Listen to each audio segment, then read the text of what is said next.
Hey, Bloss and Alpacas, this is Livy, and welcome to Regaining Eden, which is a demo. And you're probably thinking, oh, these characters look really familiar, because this is actually a Cuphead fan game. And it's a mystery game. I don't know what type of mystery it is, and which is ironic, because I am writing a Cuphead murder mystery. I don't think this is the same. I'm not copying off of this, just so you guys know. I didn't even know this was a mystery game. I just thought, oh, Cuphead fan game, cool. And I really like the art of it. It reminds me a lot of Breakgoat's art, which is from Casino Cups. Breakgoat wrote Casino Cups. So let's see what this is. And I'm guessing Pirouetta is the main character. You are Pirouetta, retired ballerina, crack shot, and the best damn roulette corporator, I guess that the word is. The Devil's Casino employees. Well, whoa. Employed? Oh, I click on it. Cure had been fired a week ago. After getting through her backlog of trashing novellas to read, cleaning her apartment top to bottom and mopping around for a couple days, she decided she had enough and has come to either beg, bargain, or threaten the devil to get her job back. Let's try not to get arrested. And just so you know, if I'm a little bit slow, I had severe food poisoning over the weekend, and I'm out of breath, and I'm still a little suffering from it a little bit. To be honest, she doesn't give a fig about ticking off the devil. Oh no, Pure's more afraid of what she'll do if he won't take her back on. For nearly 30 years, Pure has worked for the Devil's Casino. She's forgotten how to function back with regular society. Every room she sleeps in now is chilly, compared to smoldering temperatures she grew used to working in Inkwell Hell. It wasn't just the heat, but the magic. Interesting customers from all over the world and under it. Every contract, every fight was infused with an electric neon tang of lights and signs and hellfire displays she thrived. It was familiar and comforting. It was more home than her now sparkling apartment. All the others she talked to feel the same. They might not say it, but rage and scoff and even split of her ex-boss's name. But they haven't found permanent jobs. Haven't moved away from the Isles, so it's up to her and Mr. Wheezy. Mr. Wheezy was a good employee. He had the perpetual reek of cigars about him and could always be found not too far from King Dice at any point in time. That's all Pure knew about the man. Really, they never really had any meaningful interaction, aside from meeting up in the kitchens to grab a cup of coffee and gripe about the customers, the crappy coffee, and the love tyrant manager. Speaking of which, I thought Dice would be here as well, she admits, resisting the urge to look around as if he'd portal in and out of nowhere and leer cheerfully at them like always. Wheezy's face winced at the mention of the manager's name. Oh no. King Dice had been the one to hand down the orders. All of them had been fired, including the devil's right-hand man. Even so, none of them were surprised that he'd been left to do the dirty work for the big boss. Breaking the news, handing them last paycheck, and all but throwing them out and locking the door behind them. Pure had thought he'd just gone to yell at the devil before leaving hell with the rest. Apparently not. Oh, I get to pick. Do you think the devil did something to him, or you don't know, maybe he didn't want to be found? Ooh, these are both interesting. I'm gonna go with that. Strangely enough, that seems to set Wheezy at ease. He straightens up and pats himself for a cigarette, smiling widely. Ha! Not possible. I've seen the job contract Dice wrote up and got devil to sign. He finds a crumbled up box of cigs and taps one out, shaking his head. Those two, they've got the whole thing sealed up tight enough that there's no way the devil could even get into a friendly pillow fight with Dice, much less cause actual harm. Oh, that was right.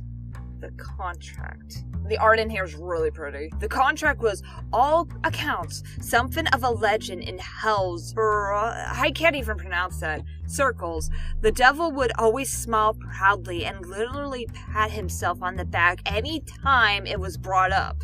It was an insufferable habit of his, and one Pure found herself growing reluctantly fond of when she didn't feel like breaking his smug hand in retaliation. That is, years ago, back when she was still the casino manager. She used to be the casino manager. This is going to be interesting. She saw potential in a fresh-faced, confident con man that rigged all the tables he played at. By the end of the night, brazenly cleaned out half the casino floor and merely laughed at being invited to play against the owner. That man was Dice. Ooh, nice animation.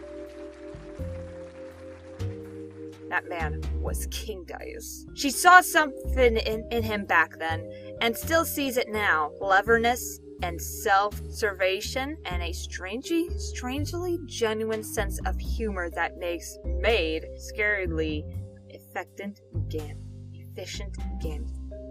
I'm sorry, some of these words, they're really nice use of vocabulary, because a lot of these words I'm like, what?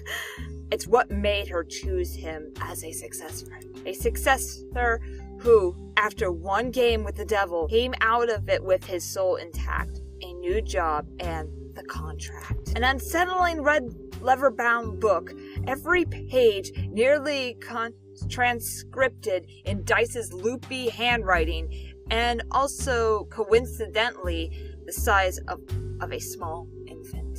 Two of the most pedantic... My God, these words! Long-winded, crafty bastards she knew made a deal with each other, and the Isles had never really been the same since.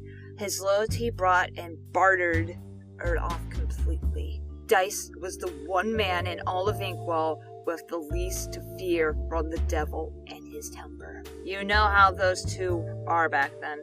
I'm sure the devil will have some idea of where Dice is. At least, if we can even get it, pure size. Check out the locked door. What most of the employees referred to as the casino door was more than a seamless wall of mountain rock that slammed down on the rare occasion that hell was completely closed.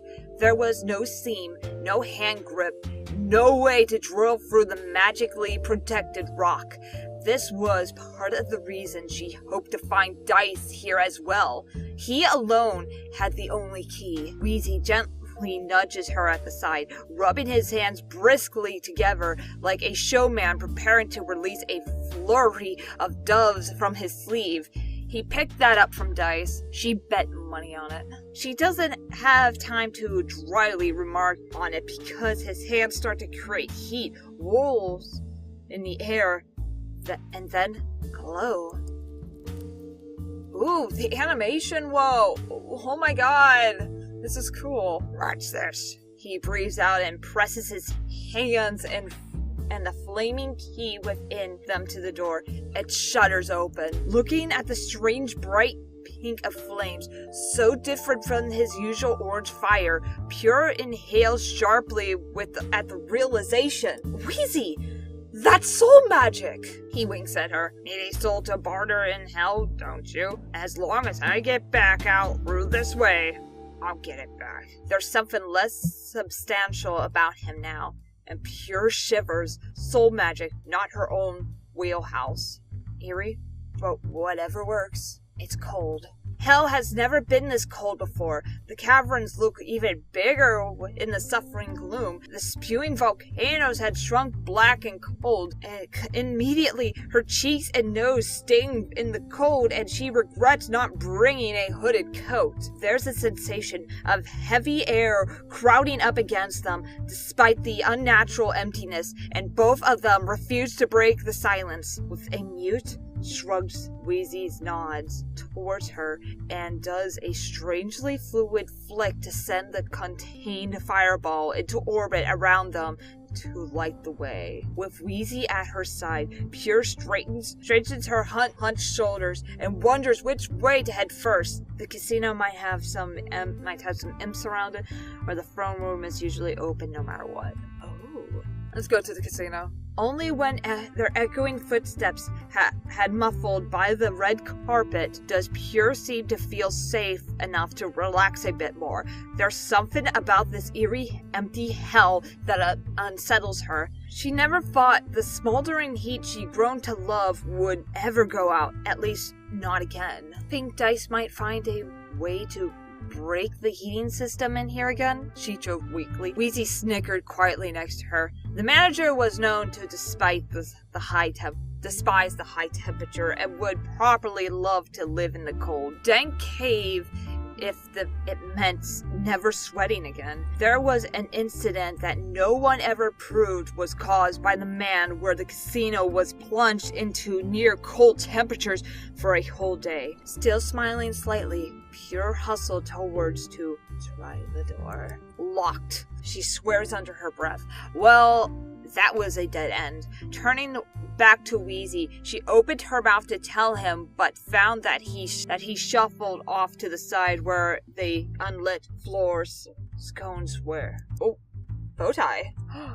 White hand, is that Dice? Well, let's see. His face is unusually serious as he looks up at her. I don't think this is the leftovers of a wild imp party, Pure. Oh, that's Wheezy's hand. Gazing at the limp-ragged bow tie, Pure feels the ringing silence converge on them once more as dread pulls within her. She straightens up her coat. Wheezy presses his lips together tightly and nods sharply, tucking the tie away and almost springing to his feet. Ever surprisingly light on his feet for such a big guy. Let's try to get in through the throne room, Wheezy offers, keeping a weary eye out on the gloom paths of their little light. Pure does the same. Head to the throne room. Somehow, Pure expected the empty throne room, but was still disappointed to see no trace of life at all. There's no sign of a fight, Wheezy mutters, sprinting at the floor for some hint of scraps of magic scoring. Pure glances around, noting the open door leading to the casino's second floor. Maybe if she just yelled for her wayward boss, or sat on his throne like she always wanted to. Oh, wow. I don't think just sitting on the throne would do anything, so I guess he yelled. Pure shrugged at the scandalized look Wheezy sent her. It was worth a try. All that was left was Dice's office then. Ooh, nice. Wheezy raised an eyebrow at her as they crossed the short bridge. Had fun. Pure would not show any trace of shame. She did it, and she got away with it. First rule of the Devil's Casino. That means she won. Winners show no shame. But they may frisky? Oh look! Here already! How time flies. That picture, whoa, how about that picture back there? It almost looks like he's shirtless, but no, it's white fur, but it almost looks like he's shirtless. Wow, I was about to say, wow, somebody was creative. This is Wheezy. This is odd. Wheezy wonders aloud, a worried line between his eyebrows as he strides in and stops in the middle of what seemed to be the aftermath, a very picky hurricane. The usually neat space now has papers thrown all over the floor, a packet of cards burst open by the coat rack. His suit jacket is here, Pure notes. Worrying began to build up. Dice was usually so fussy about those kind of things, staying neat and buttoned up all the time when inside the casino proper. Only a handful of time has she seen him rolled up his sleeve. Does that mean Dice is running around in a vest and slacks? How positively scandalous. Wheezy strides forward, not to the desk, but to the hilariously the portrait. They're talking about the portrait of Dice, musingly tipping over a half-full wine glass. It was a joke, she thinks, hopes. Oh, he's spilling. There's a closer-up picture of it. Yeah, that was fur. It's just right there. It looked like he was shirtless, and I was like, wait, what? It was a birthday present, if she recalls correctly, but the man feels along the bottom of the frame and unlashes something that makes the portrait swing forwards and expose the fancy safe. Oh, there's a safe in there. Pure is surprised despite herself. Okay, that was unexpected. A flurry of clicks sounds and he opens the safe to rummage through files, planks of coins, because of course, Wheezy knows the secret combination for the hidden safe in Dice's office. Of course. He starts muttering to himself, and Pure moves over to the desk before her eyebrow permanently stays stuck in the entire explore the desk. Try not to think too hard about it. Whoa, wow. Okay. Oh, he has that's fired. And he smokes, drinks coffee, just like me. And it looks like all the suits, there's no, wait, that is a diamond, but usually diamonds are red. Why is that one black? Pure finds a scattered stack of documents, an unopened inkwell that's nearly dry, and no hopeful note that details Dice's last known whereabouts or the Devil's. Drat! Looking closer, she realizes that these are the terminated contracts for all the employees. They've got the Devil's usual neat spiked signature and Dice's swirly one, along with a great red big fired written in the corner. Wheezy is at the very top. Maybe he doesn't need to see it right now. Quickly and nonchalantly shuffle the contracts around or leave it as it is. Wheezy is a grown man, he can take it. Yeah, let's do that. She goes over the entire desk, finding nothing on top except for the papers. Shrugging, she goes to pick them up and see if there's a clue in the contract themselves. A helpful, we went out to lunch or something. Hand plucks the top contract before she can touch it, nearly scaring the soul out of Pure. Wheezy? It was just Wheezy, of course. The entire place is deserted. Still, she internally griped. It would kill him to make some noise. Wheezy gazes down at his own terminated contract, face unreadable. Did you know, he states softly and with an eerie flat tone, that one of the most common ways to cheat at cards is with the bottom dealer. It wasn't Dice's favorite move, but one he'd use as often as he could to get away with. He places the notice back onto the rest of the stack with a flourish that feels more forced than anything. Flicks out the last contract of the pile. Ta-da! He mocks. Sure enough, it's Dice's. Look closer. He didn't sign this, Pure notes, mind whirling, and tried to make sense of everything. It feels like a puzzle that got too many missing middle bits to properly start building together. Wheezy crosses his arms. His leather jacket creaks quietly in the absolute silence. That means his contract's still in effect. Devil can't harm a single pip on his head. He seems to want to continue, but instead presses his lips tight. Pure finishes his thought. The reverse isn't true enough, is it? It isn't. Theoretically, I guess that's what that word is. I'm sorry for mispronouncing a lot of these words. It's like, I'm not really good with big words. Dice could attack the Devil and suffer no consequences. He could if he somehow maintained his loyalty to the Devil while doing so and avoid breaking the contract. If there was anyone able to find a loophole like that, it'd be Dice. That's not a comforting thought. Wait, grab it.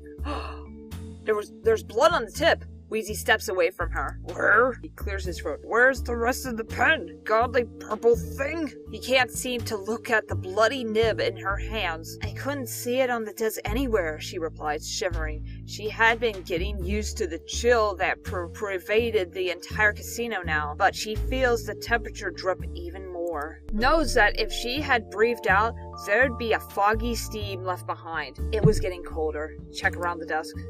No purple pen, but there was another interesting thing. A pair of fancy scissors. Take. Boss Dice's special boss dice. Admire. Or needle and thread. Examine. Oh, maybe that's the most interesting thing, it seems. Strange. The thread wasn't purple like she expected, but a bright, lush red. She swears she's seen that color before, but where? Cuphead? Cuphead shorts? Maybe? Or the red throne on the Devil's chair? I don't know. I don't think Cuphead's gonna be involved in this. See what else is there to snoop. Okay, let's take the pair of fancy scissors. Booyah! Scored a fashionable, sharp object. Careful not to get cut. Property of Pure Luetta. Well, let's look at the dice. Ooh, they're gold. She's only heard whispered tales of them in the staff break room. The pips are painted with with actual gold. The die carved out of the bones of an old dead demon. Oh wow! The varnish is made out of million pure angelic tears and grounded with flight wings. They never fail to roll snake eyes. Hell yes, she's keeping these babies. Fuck them! Only death itself could make Pure give them up. And let's examine the front again. Oh, okay. Someone's in there. Ah! Wheezy made a weird yelp, flinching back. Pure stops to look over at him. He's clenching the lever above his heart and squeezing tightly. Sorry, he huffs. I hate this spooky. Pure raises an eyebrow. Don't judge me, just open the drawer, right? He grosses, getting his apparent bout of fear-related asthma under control. Open the drawer before Wheezy has a stroke. Oh crap, it's an axe! Locked rats. I don't suppose there was a lucky key in that safe, Pure asked, wondering if she could get away with just dismantling the desk itself. She's pretty sure there is an emergency hatchet down the casino bar. Hey, no! Wheezy interrupts. I know that face, and wanton and destruction won't work here, Killjoy. Wheezy tries the still lightly shaking drawer just to be thorough. Dice wards all his staff and with singles. It's the key or nothing. Pure is not going to have the words with Dice when they find him. They will find him. They're prepared when there's a paranoid. Well, she helps. It's gonna be around here somewhere. Come on! She starts to make her way to the hallway. Still, rattling isn't helping my nerves. Go to the hallway. The throne room is down the hall, or they could take the stairs down the casino proper. Which way to go? The casino, I guess? Pure shivers and turns to Wheezy to suggest going to check the bar and the cellar first, but notices he's strangely intensely at the shadows, swallow up the empty stage on the far right. There's something odd about his gaze. Pure grips his shoulder. Casino bar. The eerie lack of warmth unusually present here, and the entrance to hell proper is something that she'll never get over. Shivering, Pure focuses on finding a hint of where Dice would hide the key. She looks around. Check the dark corners, or check the throne again. Wow, this corner sure is dark. Glad she could verify this for sure. What a great detective she's making so far. Wait, if she's the hardball detective, does that make Wheezy the Teary Dane who's searching for his missing lover? Pure smirks. Sense of humor. She turns to tell Wheezy, if only to his face, but instead passes a spot that seems to make the rest of the chilly casino downright tropical. It was like all of the ice in the world. Cole sent into the spot and she chatters out, just startled. What? Another step forward, and she's back into a comfortable existence, downright blimey after the chill that seemed to seep into her soul. Well, she had enough of this corner. Time to try something else. And let's go to the throne. Only her self-control prevented her from collapsing on the chair. Self-control and Wheezy snickering at her from his investigating of the pillars. Search around the throne, lift the seat cushions, check the arms, hallway. She closes her eyes, prepares herself mentally, ready to see anything from gross magazines to finding proven once and for all that the throne is a secret toilet seat. She yanks. Oh my god, it's a toilet. The throne is a toilet! Sadly, for the casino betting pool, it is not a covered toilet seat. There seems to be generally satanic symbol carved into a gold and scattering of aces, a single poker chip, and a pencil. Disappointing, yet hilarious at the same time. Who knew their boss was a bit of a hoarder? Were these even his? Try something else. Let's see. Check the arms. The stitches! That's where the needle was. I was thinking about that. For something she's seen the devil uses as a personal scratching post, it is remarkably free from wear and tear. Actually, luckily, she leans closer to look at the right arm cushion right there. A nearly invisible line of a neat stitches to show that there had been some damage to her boss's claws. Pure rolls her eyes. Wait, she sees that color before. Dice had the threaded needle in his desk. He must have stitched it up. Luckily, she did have a pair of scissors at hand. Snip it. And there's the needle. That madman! What was so important that he hide the key in one place no one would ever dare touch? What happened, Dice? She murmured to herself, clutching her hand-won key and stepping back from the ripped cushion. She shows it to Wheezy. He takes it between his thumb and forefinger, completely dwarfing the small key in his huge hands. And it looks like King Dice. A dice with a crown. So, we know these were here. With it enough to thread a needle and stitch up a secret hiding place, he muses. Pure nod. But why not just write out a note? If he knew these were going to be someone looking. Wheezy looks at her out of the corner of his eye, the orange of his iris glinting in the darkness. Maybe that was the point, he says seriously. Maybe he didn't want anyone go looking, and if they did, they didn't want things to be easy to piece together. There's a piercing silence after that. Pure doesn't know if she wants that drawer open anymore. Get to opening that drawer. We're gonna open that drawer. Okay, check the desk. The drawer. Click. Whoa! It actually has... There's a complicated chain of small, swiggling symbols that give Pure a headache if she tries to read them, all jutting out like thin, fine strands of chain from the lock. They pulse a violent pink once and then disappears into nothing. Told ya! Wheezy murmurs. She kicks his ankle slightly and has to hop back as he retails. Oh, that's a challenge if she's seen one. Ow. Alright. Open it then. Another win for Pirouette, everybody.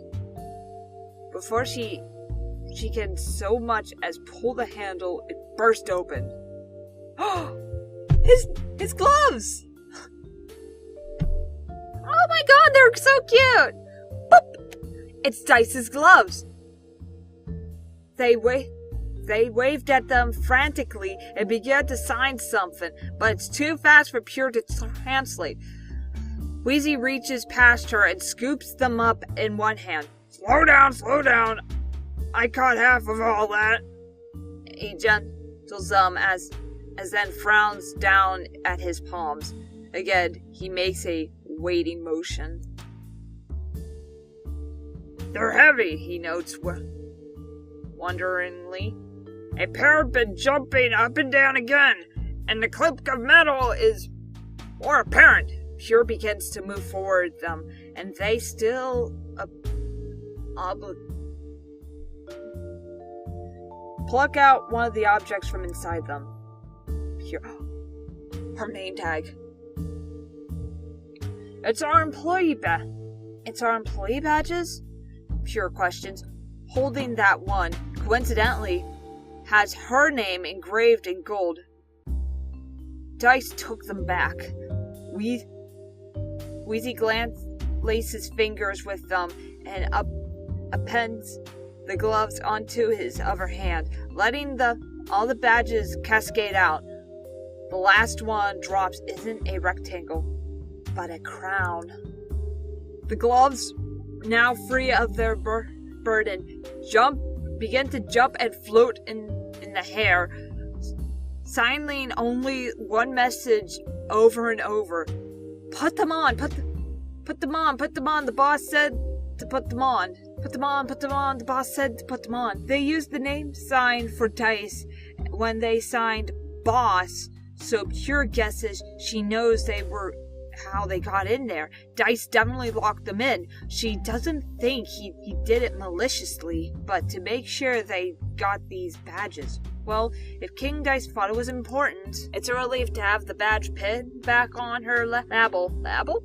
A ghost. She knows it's probably a trick of the imagination, but she feels safer, more like the Pure of last week. Powerful and smug, and on the side of clever, crafty people that'll rig any game as long as it nets them a win. She missed feeling like that person.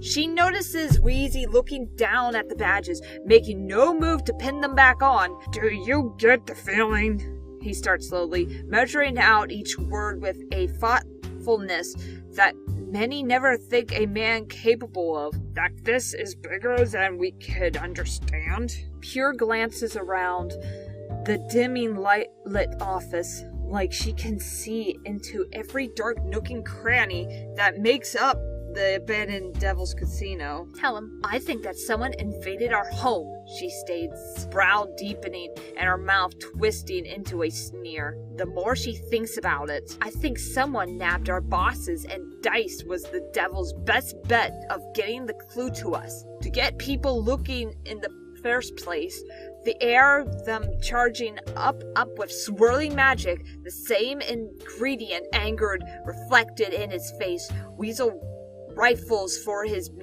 badge, and Pure pretends she didn't see him slip Dice's crown pin up his sleeve.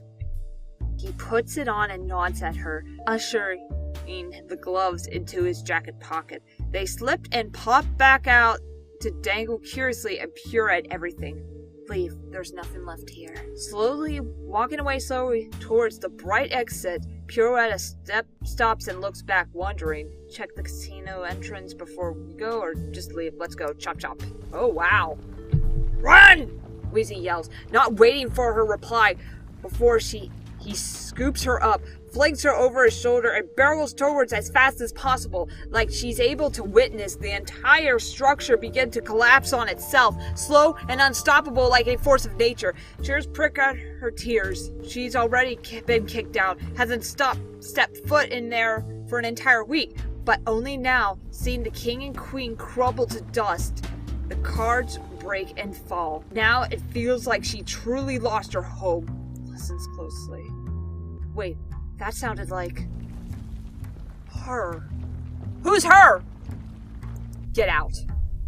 Try the key again, Wheezy, Pure asks hoarsely after being put down. Panting, Wheezy steps forwards and presses his hand on the stone. They begin to glow a starting pink once more. I don't think we're getting back in. Doing nothing, Wheezy says after a while of pressing magic against the locked entrance.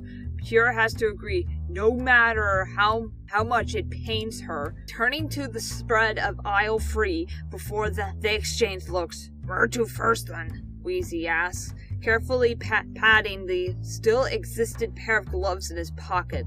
They like the danger. Wonder where they got that from. Pure sighs and tries to remember who has the last on aisle free. Pip and Dot's apartment is close, or Mango and Chimes share a lot of the beach. Let's go to the apartment. Passing the theater, turning onto the right road into town, Pure sighs half-heartedly, points at the mountains spreading to 2 aisles. Think we could fit a casino in there? In that one? She jokes. Wheezy hums and tilts his head to the side. The boss is gonna have to shave a little off the top of the horns, but I think we can fit it. They laugh, ignoring the tense edge to it. A blockage stops them short. Demo in process. Whoa, what's this? Whoa, what's this? On the road it says demo in process. Pure reads a huge sign, resisting the urge to sigh. A good excuse for a break, to be honest. Wheezy sighs as he heads towards the nearest restaurant. Come on, nearly dying has me hungry. Pure had to agree. She followed. And thanks for playing. So that is the demo. That is a really, really good demo. I'm actually would love to see more of this. And I'm sorry that I'm like, what's the word I'm looking for? I'm stuttering a lot and struggling with some words because I'm not good with big words. And also, like I said, I had severe food poisoning over the weekend, so it made me harder to read things. And also, it's hard for me to read stuff out loud because my throat gets dry like right away when I do a lot of reading. Yeah, this is excellent. This is really excellent. I recommend it. Like the link to the game is in the description below. It's absolutely free. Actually, you could just play it on the browser. And yeah, and I love the art of it. It reminds me a lot of Casino Cups. Like, even though I don't think it's the same artist, but yeah, it reminds me a lot of Casino Cups. And yeah, it is a lot different than my murder mystery. It's a lot different. So I am sighing of relief with that. So they don't have to say, oh, you copied. I did not, because the story is a lot different. And this just seems like a missing person mystery, not a murder mystery. Leave a like, it is very well appreciated. Hop aboard, I'll pack up a bandwagon and subscribe and hit the bell for a notification and to join that peep peep party. But this was Living This Heaven Live Next. I'll see you next time, my friends, and see ya.